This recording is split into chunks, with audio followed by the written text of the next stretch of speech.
Muy buen día. Hoy les doy la bienvenida a una nueva emisión de nuestro espacio Conversaciones Brillantes. Cuando nosotros hablamos de una organización brillante, quienes vivimos en la ciudad, probablemente pensamos en una empresa que se ubica en una oficina, en una planta de producción, un edificio o un almacén. Pero existen organizaciones con otro tipo de espacios cuyo impacto no necesariamente es la ciudad o no solo la ciudad. Hoy queremos hablar sobre el impacto de una organización brillante en el desarrollo del campo y la transformación de la forma de vida de las personas. Me acompaña César Florian, CEO del Grupo Kodama. Lindo día, César. Muchas gracias por acompañarnos en este espacio de Conversaciones Brillantes. Hola, Claudia. Muchas gracias a ustedes por invitarme a compartir un poquito de este tema tan apasionante. Gracias, César. Desde que me enteré de los proyectos que viene manejando el Grupo Kodama, me despertó un inmenso interés, no solo por la forma como plantean ustedes sus objetivos, sino porque sin lugar a dudas están en sintonía con uno de mis sueños más profundos, que es vivir en el campo. Hay mil cosas que quisiera saber, pero realmente no tenemos tanto tiempo, así que voy a enfocarme en esta entrevista en la organización, en el Grupo Kodama, y espero tener una próxima oportunidad para charlar contigo sobre otros temas muy importantes e interesantes que también pueden ser inspiradores para las organizaciones que van recorriendo el camino de transformación hacia organizaciones brillantes. Hace un par de meses, justamente en otra entrevista, estaba contando un poquito qué fue lo que me motivó a mí personalmente, y luego fuimos encontrando temas en donde entramos en sintonía con el resto de los cofundadores de la empresa. Y para mí fue un tema muy personal, un asunto que pasó con mi papá. Yo me había graduado de productor musical, había hecho una carrera que combina ingeniería de sonido con un tema de creación musical. Y cuando me gradué, nos fuimos a celebrar con mi papá a unas vacaciones, y él se empezó a enfermar y su enfermedad fue bastante grave, fue un cáncer, y después de un par de meses falleció. Él tenía apenas 44 años, yo tenía 24 años en ese entonces, y eso cambió profundamente mi vida. Me hizo cuestionar cosas que nunca antes me había cuestionado, como pues a partir de su enfermedad hubo un gran cuestionamiento, que fue por qué alguien tan joven se enfermaba de eso, ¿sí? Y lastimosamente en el momento que nos enfermamos o que nos enfrentamos con cosas así en nuestra vida, pues empezamos a ponerle atención a cosas fundamentales. A veces parece que la vida va pasando y vas muy enfocado en tu trabajo o en el día a día y en cosas urgentes pero no importantes. Y cuando algo así te enfrentas con la posibilidad de ya no estar más aquí en este mundo, en este cuerpo, pues empiezas a preguntarte cosas fundamentales que ojalá nos preguntáramos mucho más. Y para mí fue eso, fue preguntarme por qué la salud se degradaba de esa manera, si era natural, cuáles eran los factores que afectaban la salud o la felicidad de alguien, de dónde nacían este tipo de enfermedades, y descubrí que pues tenían mucho que ver con el estrés, con un estilo de vida que no apoyaba esa salud, con el aire que respirabas, con el agua que te tomabas, con lo que escuchabas día a día. A veces ahorita creemos que es natural que todo el tiempo haya ruido alrededor de nosotros, de carros, de motores, de máquinas, de ese tipo de cosas, pero en realidad nosotros no evolucionamos con ese tipo de cosas, y claro, nos va a tener alguna afectación sobre nosotros. De hecho, vivir en una ciudad, ya simplemente por el hecho de nacer en una ciudad, tienes una expectativa menor que si hubieras nacido en una zona donde tuvieras más contacto con la naturaleza. Esas cosas yo no las sabía en ese momento, y eso fue algo que impactó profundamente mi forma de ver la vida. No tenía ni idea, por ejemplo, de qué era la comida orgánica. Para mí toda la comida era igual, o sea, ¿por qué una comida tenía que ser envenenada y otra comida tenía que ser sin venenos? O sea, eso no cabía en mi cabeza. Y cuando pasó lo de mi papá, todos esos temas fueron empezando a hacerse evidentes frente a mí, a ver que había algo ahí que podía ser mejor, En ese momento no sabía cómo materializar esa sensación en algo, en acciones prácticas, pero empecé a estudiar muchísimo acerca de cómo vivir en el campo, de qué cosas apoyaban más nuestro bienestar, y descubrí que una de las cosas más poderosas que podían apoyarlo era vivir en un entorno más natural, con una vida, digámoslo, un poco menos frenética. Entonces ahí fue cuando empecé a estudiar de permacultura y a ver qué alternativas habían en el campo, y eso se unió con... A veces cuando nos vamos a vivir al campo no pensamos también en las cosas que son necesarias en el campo económico. Como que nos vamos a vivir al campo y después creemos que criando gallinas o teniendo una huerta o algo así vamos a lograr subsistir. Y a veces la realidad es diferente con eso, porque no tenemos las habilidades que nos permitan vivir de esa manera. Mis habilidades y mi contexto anterior era, mi papá era un empresario, entonces era más con el tema de hacer empresas, y aunque en ese momento no quería tener nada que ver con las empresas, luego me di cuenta que era una herramienta que podía suplir mis necesidades económicas, para suplir mis necesidades básicas, obviamente, y mi desarrollo como ser también integral. Entonces vi que podía ser una herramienta interesante, y luego con el tiempo fui entendiendo que las empresas tienen este gran poder de modelar realmente la forma en cómo vivimos, modelar los intereses de las personas, de impactar profundamente en eso, inclusive no solo en campos económicos o de temas empresariales, sino también en campos políticos. La cantidad de dinero que se mueve de grandes empresas hacia la política, hacia los lobbies, hacia que finalmente terminan modelando nuestras leyes, pues es algo de lo que no somos conscientes. Y eso me motivó mucho a realmente, bueno, cómo podemos crear una empresa con mis otros socios, cómo podemos realmente hacer algo que apoye nuestro propósito de un bienestar, de una vida sostenible en el campo, y que tuviera el potencial de impactar profundamente nuestra sociedad y lograr un cambio importante. Entonces, en general eso fue.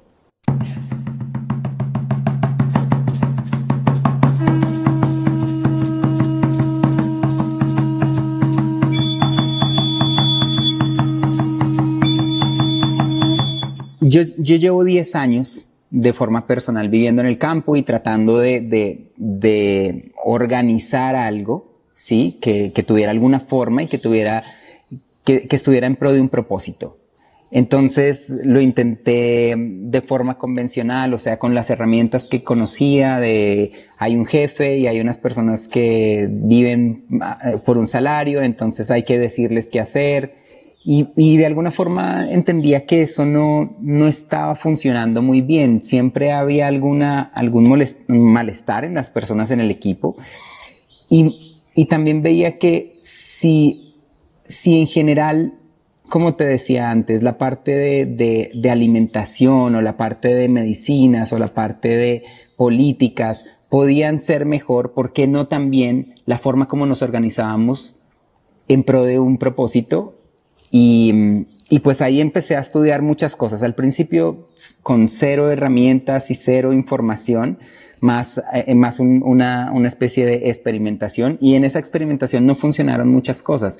Ya el Kodama como tal nació hace 4 años. Vamos para 5 años. Antes de eso estuve intentando, como te digo, diferentes cosas, y empecé a alinearme y a conocer personas que ahorita son grandes amigos, y a mi socia Andrea, que con ella pues seguimos y somos pues parte del equipo fundador y somos los que hemos seguido, y conversaciones con ella veíamos que las empresas no tenían por qué alinearse también con los parámetros de una sociedad que estaba destruyendo el planeta o que no íbamos para un buen fin si seguíamos con ese modelo convencional. Entonces, así como pues buscamos formas alternativas de vivir, también estábamos buscando formas alternativas de organizarnos. Y en esa, como te digo, ya cuando nos fundamos como empresa, cuando empezamos formalmente la empresa, seguimos intentando ya con algunas herramientas más, pero igual no funcionaba. Igual era como, intentemos hacer este proyecto, intentemos contratar a estas personas y dejemos que cada uno le vibre o haga sus cosas como por su propia gestión o por su propia iniciativa. Pero también vimos que así como en otros aspectos de la vida hay que desprogramarse y volver a aprender algo, pues los equipos y las personas de un equipo seguramente vienen de un contexto que no funciona de esa manera. Entonces esto te lo cuento así un poco como por retazos, para que transmitirte que no ha sido como un camino de abajo hacia arriba o un camino lineal o entender una dirección y vamos hacia allá, sino ha sido como cojamos algo de acá y otra cosa de acá, hasta que ese propósito, esa intención de hacer esta organización de forma diferente, pues nos ha llevado a encontrar herramientas en el camino. Y creo que algo que ha sido muy importante para Andrea y para mí es mantenernos constantes. O sea, por más que hemos tenido algunos fracasos, por más que ha sido duro algunas cosas y no nos ha funcionado, y lo más complicado a veces es que cuando no te funciona algo alternativo, las personas que no están en esa alternativa te critican muchísimo. Es como, vio que eso no funciona, vio que eso, ¿por qué va a hacer la vaina así? Póngase más bien, contrate un jefe y, en fin, la forma convencional. Fue algo muy, muy bueno para nosotros encontrar el libro de Frederic Laloux, el de Reinventando Organizaciones, y entender que sí habían organizaciones muy grandes a nivel mundial que podían hacer las cosas que de forma intuitiva estábamos pensando que se podían hacer. Y ahí empezamos muy, muy profundamente a estudiar esos estilos, a estudiar esas organizaciones. En Colombia no encontrábamos nadie hasta que Andrea logró encontrar Agustín, Akáhuac y todo su concepto de organizaciones brillantes, y vimos que estábamos muy alineados por ahí. Entonces, bueno, eso fue.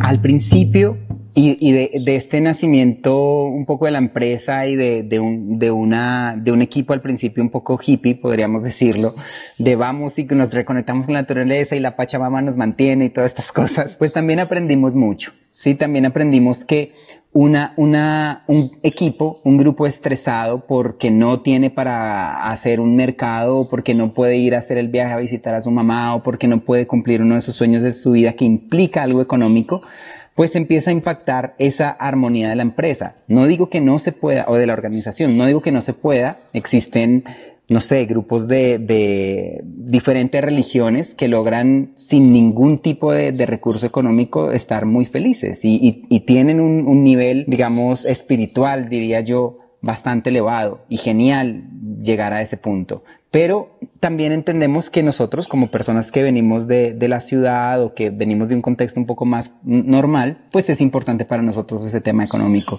Podía también tener una compensación económica, y que además era muy importante para lograr potencializar el propósito. Muchas de las cosas de las que hacemos, pues necesita recursos económicos para que funcionen, ¿no? Si vas a comprar unas maderas, transportar unos materiales, hacer unos diseños, y necesitas unos equipos para esos diseños y necesitas una infraestructura, pues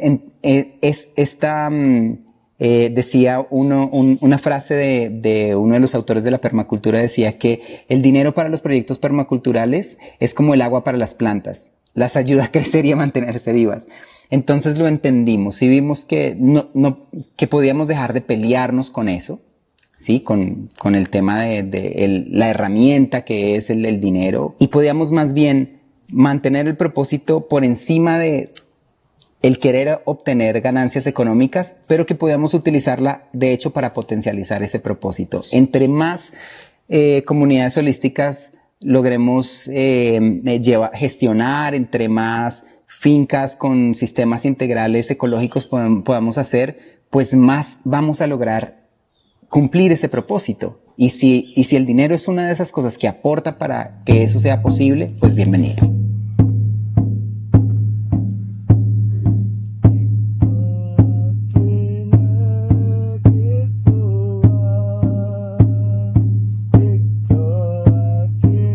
Esto que tú me preguntas, ¿cómo lograr integrar esto de que la economía y de que los planes comerciales y todas estas cosas también es importante, y que también lo que queremos de la reconexión a la naturaleza, la sensación de unidad, el bienestar, cosas de pronto un poco más sutiles o menos concretas, se alineen? Es algo que estamos todos los días trabajando. Es algo que todos los días nos preguntamos, bueno, ¿cómo podemos transmitir esto al equipo? ¿Cómo vamos a explicar o cómo podemos alinearnos en entender que esto es importante, pero que esto otro también. Y la forma que más hemos decidido, o sea, la forma como más lo hemos visto que puede ser posible, es haciendo muy transparente los temas económicos de la empresa.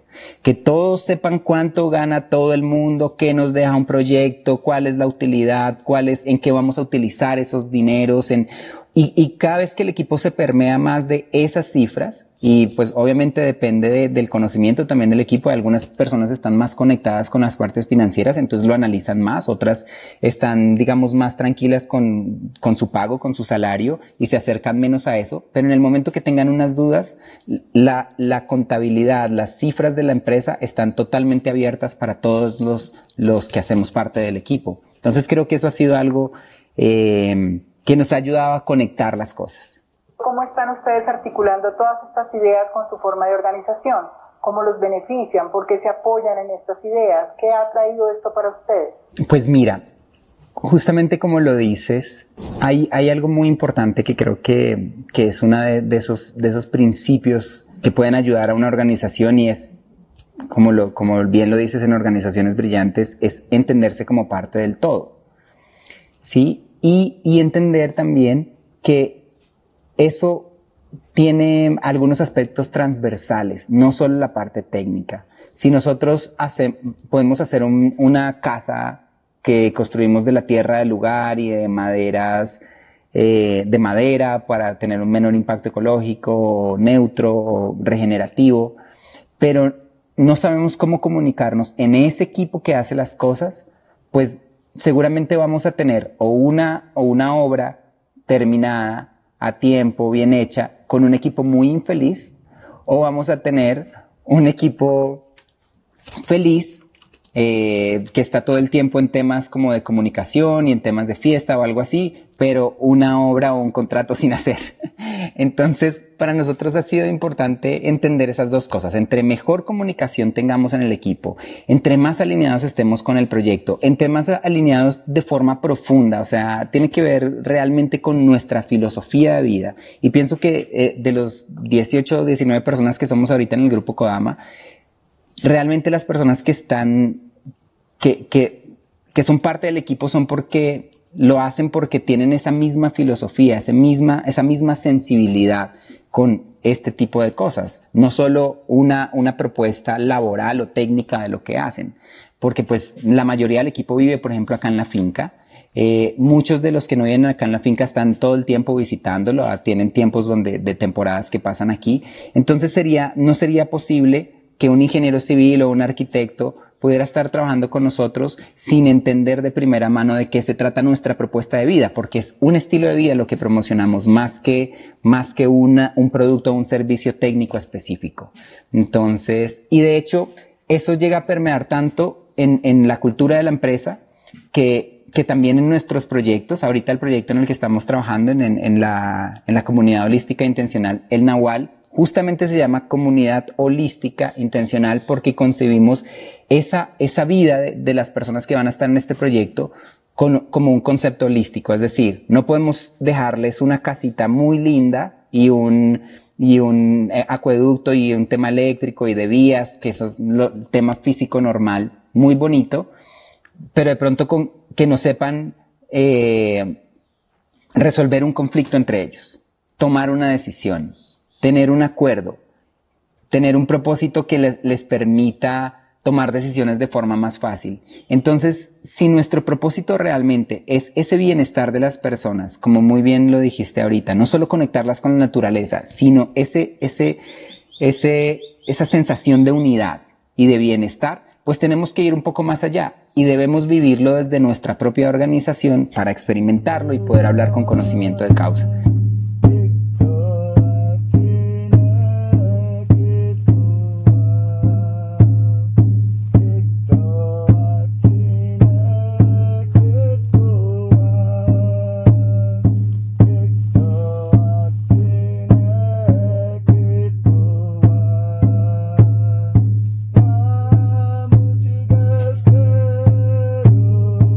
Pues mira, yo he pasado por un proceso bien profundo con respecto al conocimiento de la naturaleza Y he pasado por momentos de enamoramiento y otros momentos de sorpresa y de preguntarme realmente por qué las cosas funcionan así, porque a veces uno piensa en la naturaleza como algo súper lindo, ¿no?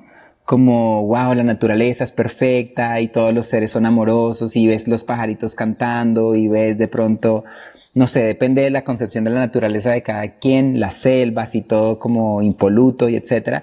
Y cuando estudias profundamente las relaciones en la naturaleza, te das cuenta que existen un montón de relaciones allí y que las relaciones de depredación son súper fuertes también.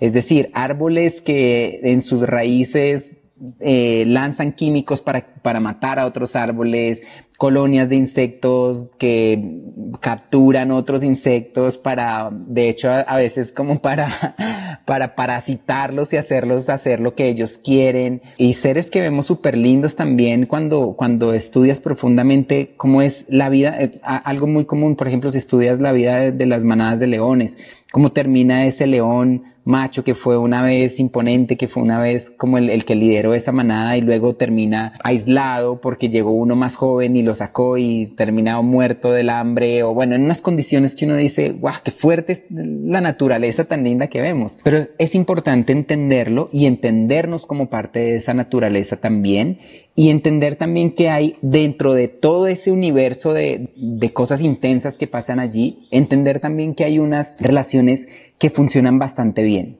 que son las relaciones simbióticas y ver cómo, por ejemplo, un árbol se puede asociar con una bacteria que le ayuda a fijar nitrógeno atmosférico en el suelo.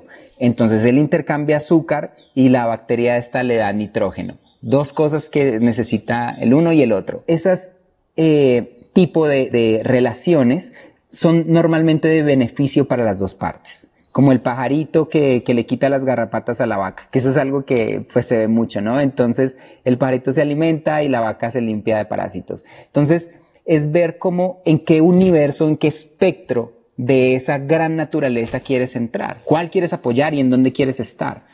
Y es fácil para los seres humanos ver qué nos hace felices. Simplemente tomar un momento de silencio y pensar realmente con qué cosa me estoy sintiendo feliz.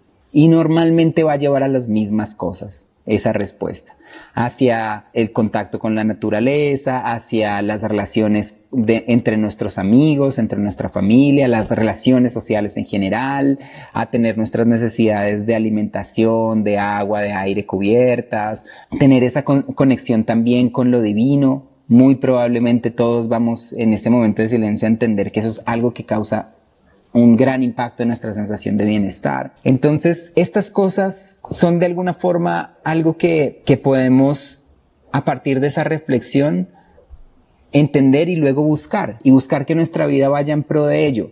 Es muy raro que alguien se llegue a sentar en ese momento de silencio y diga, lo que más me hace feliz es comprarme lo que sea material, sí, el nuevo celular. Porque muchas veces ha pasado que se ha comprado un celular y tiene un placer momentáneo y ya se acabó. Y al siguiente instante está buscando qué más. O tener una relación con alguien, o no sé, comer algo. Son cosas que te dan algún placer, pero son pasajeras. Cuando te enfocas en estas otras cosas un poco más grandes, te das cuenta que puedes guiar tu vida hacia eso.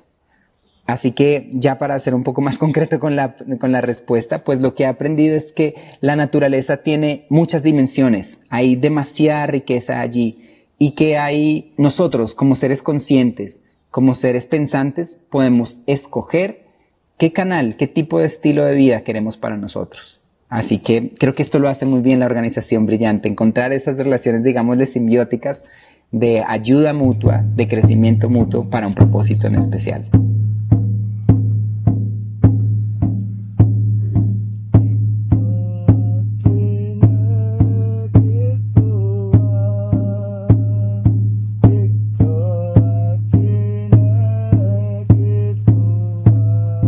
Nosotros estamos en un proceso constante de evolución y cuando más estás alineado con, llamémosle un propósito divino, con una conciencia divina, empiezas a entender, o voy a hablar desde mi experiencia personal, empiezo a entender que no soy yo el que hago las cosas, Sí, que no, yo no elegí el papá que tengo, o el que tuve, no elegí la familia, el contexto en el que viví, no elegí nada de esas cosas. Lo único que puedo elegir y acá me voy a poner un poco místico, es como en qué canal, en qué tipo de energía vibrar. Y entiendo que solo hay una energía de amor y una energía de miedo. ¿Listo? Entonces, si yo puedo vibrar en esa energía de amor, me vuelvo un canal para la evolución natural del mundo. Entonces, seguramente voy a terminar aportándole a esa evolución natural del mundo. ¿Hacia dónde? Pues justamente de lo que hablábamos ahorita, hacia el bienestar, hacia la felicidad. ¿Qué más queremos ser los seres humanos?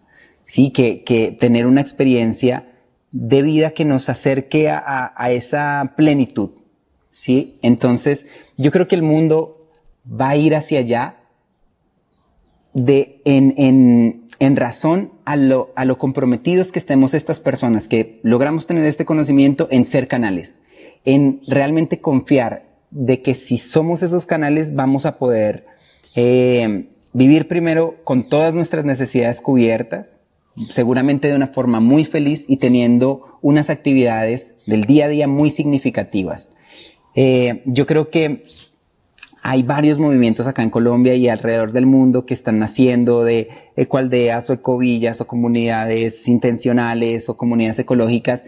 En algún momento este sistema se va a evidenciar que es mucho más, que es un sistema que puede solucionar muchas más cosas de las que el sistema actual lo está haciendo. ¿Sí? A nivel de bienestar, a nivel de ecología, a nivel de calidad de vida de las personas, a nivel de sostenibilidad.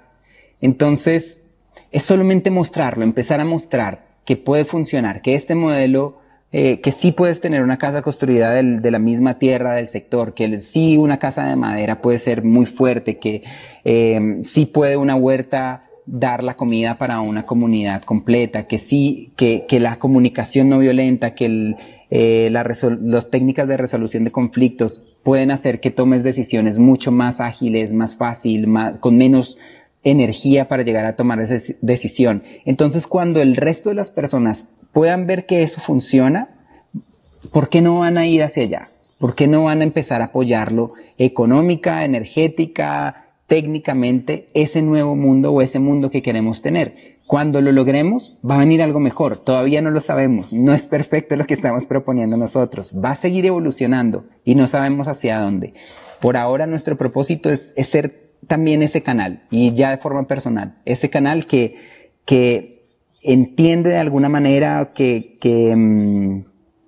intuye que ese como tú lo llamas, ese nuevo mundo o ese futuro o esa visión del mundo puede ser posible y tú puedes ser parte de esa co-creación. Entonces, bueno, es un poquito lo que me imagino de esto. Pues de nuevo te doy las gracias por este tiempo, por acompañarnos a conocer el Grupo Kodama, que sin duda tiene un gran porvenir porque hace un trabajo pues indiscutiblemente maravilloso. Me sumo desde mi corazón a ese sueño de ustedes y a ese propósito. Espero esa próxima oportunidad para hablar de muchas otras cosas interesantes sobre tu experiencia, sobre lo que están haciendo, entrevistar a otras personas probablemente del equipo, ojalá, porque me imagino que deben ser también mundos interesantísimos en sus mentes. Bellísimo. Muchas gracias, César, gracias por estar acá. Claudia, con muchísimo gusto, la verdad. También te agradezco mucho a ti porque justamente parte de lograr y de ir en pro a esta visión es esto que estamos haciendo, relacionarnos, personas que tenemos esa misma sensibilidad y contarle al mundo esto que está pasando. Entonces, pues, muchísimas gracias y con mucho gusto, pues, para cualquier otro momento estaremos disponibles.